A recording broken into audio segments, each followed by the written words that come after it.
நண்பர்களே,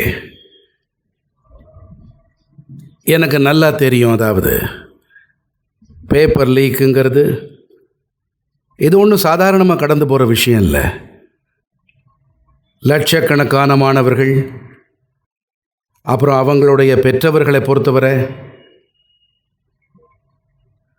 ரொம்பவே துன்பம் தரக்கூடியது. அந்த வகையில்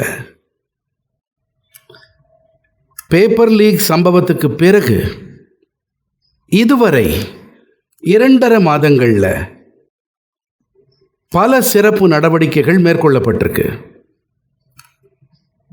குற்றவாளிகள் பிடிக்கப்பட்டிருக்காங்க, சிறையில் அடைக்கப்பட்டிருக்காங்க.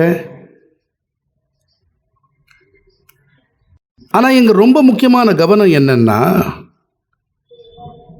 மாணவர்களுடைய ஓராண்டு காலம் வீணாகக்கூடாதுங்கிறது தான். உடனடியாக தேர்வுகளை நடத்துவது அவசியம் ஆனது. அரசாங்கம் இப்போ முழு சக்தியையும் பயன்படுத்தி